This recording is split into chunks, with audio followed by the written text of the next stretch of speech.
na magkasama, hindi pa kami magkasama sa episode, pero at least magkasama kami sa movie at alam kong magkasama din kami magpapromo.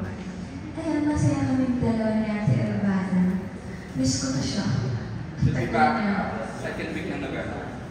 Pwede. Pagbalik. Ay! Huwag lang muna pala.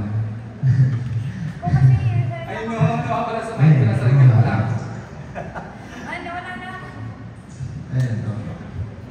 Yeah, about sa'yo, JM. Ako, siyempre happy sobra. And at the same time, hindi ako rin paniwalaan. Yung mga ikikitulo ko noon, bumibida ng Captain Barker. Kasama ko na yung isa. Di ba?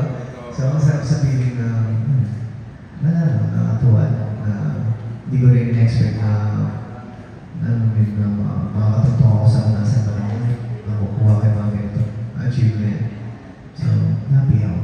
Yeah. Over the year na magkasama kayo or magka-love team kayo, paano nag-evolve yung team up nyo? And right now, ano yung mga nakikita nyo para mga changes? Paano nag-grow si Piang or si JM? Or yung love team nyo? Sa amin, as long as gusto niya bumida eh. Sa kalibrasya, kailangan na magkasama kami, mas nakikilala namin yung isa't isa. So, mas naging komportable sa isa't isa.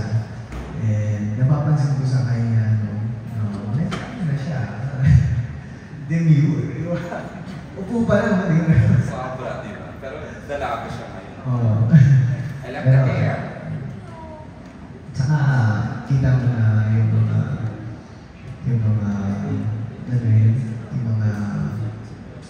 ay, kung sabihin na pagkakamali, hindi naman niya pagkakamali yung mga bagay niya yun, kasi pagkakakilala niya yun. So, I guess, let's say, yung mga immaturity sa kanya,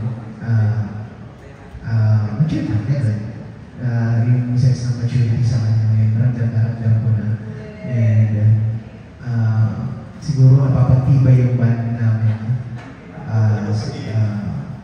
sa love team or mapalabas pa ng or as friends, gano'n. Ay, wow. Napapatibay namin siguro hindi nagbabago yung dahil hindi nagbabago yung pagiging kuwela niya, gano'n. Kasi, alam mo yun, kahit nandun yung, let's say sweetness, kahit nandun yung sweetness, pero yung bardagulan namin kung ano yung napapanood noon sa ng bahay, yun na ganun pa rin na yan. So, First, yeah. Ano po yung question? Ano yung mga nakita mong pagbabago or how your love team nag-evolve over the year na magkasama kayo? Paano ba? Kasi ngayon talagang comfortable na kayo sa isa't isa. Sige na yun pala ha. Wala na nakikita kami off sa inyong dalawa. Paano niyo na-nurture yung isang taon na togetherness as a twin partner? Feeling ko, nag-build kasi po yan ng time na nasa lang po kami ni Kuya. Yeah, kasi we're very close friends. And nung time na nasa loob kami ng bahay ni Kuya, parang kami dalawa lang din eh. Hindi lang kami dalawa, kami apat, nila ulit, kami tatlo, nila Ditsoy. Kami lagi talaga yung magkakasama sa loob ng bahay. And kami lang din talaga yung nagdadamayan. Sa loob ng bahay ni Kuya, parang kaya ko siya kausapin ko sa mata. Lumanda na kami, eksena sa loob ng bahay ni Kuya na, yung mga secret talks na parang may gusto kong sabihin, pero kailangan yung mata mo lang gagamitin, ganun lang. And paglabas naman ng bahay ni Kuya, hindi naman nawala din yung bond namin.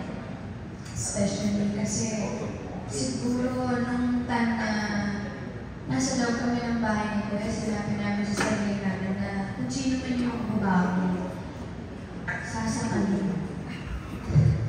Kasi parang magbabago, dahil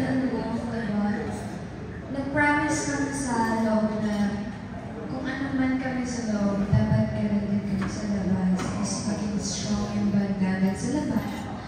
And napanindigan naman namin siya up until now.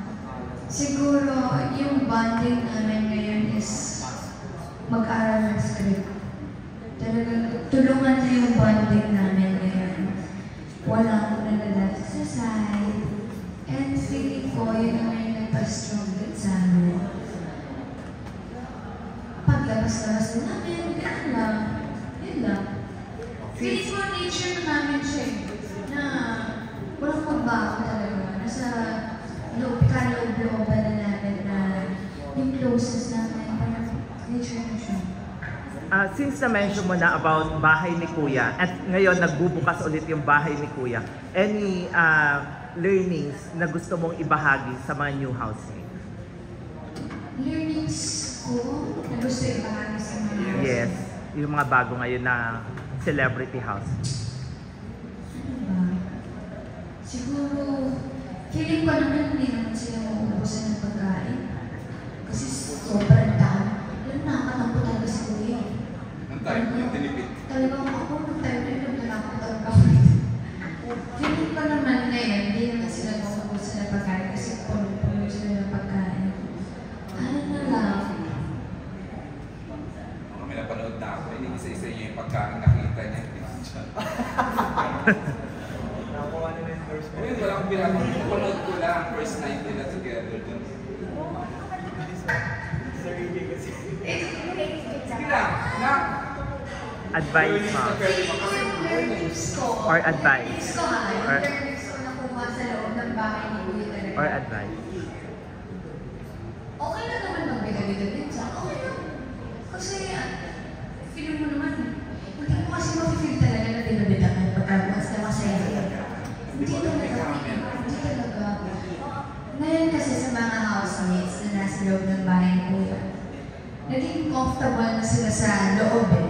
So, feeling ko, hindi sa feeling ko eh, instinct ko na talaga, minsan malilimutan na talaga nila nasa loob sila ng bahay ni Kuya.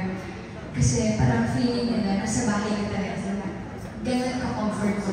Ganun ka, parang bahay talaga yung bahay ni Kuya. Makakalimutan mo, pinapanood ka ng milyong-milyong tao sa Pilipinas. Yung learnings ko lang ang daming sinabi, wala pang learnings. Okay, ito na, sabihin ko na. Feeling ko yung learnings na mapapasa ko sa kanila is 2, 1. Kung paano tulungan sila? Kasi personally, hindi naman nila mapiplease lahat ng tao. Kung ano man, kung bad man or good man yung ipakita nila sa loob. Hindi mo mapiplease yung isang tao na talaga eh. So I suggest sa lahat ng housemate doon, huwag silang natakot na ipakita yung kung sino talaga sila. Kasi feeling ko mas ma-appreciate sila ng tamang bahay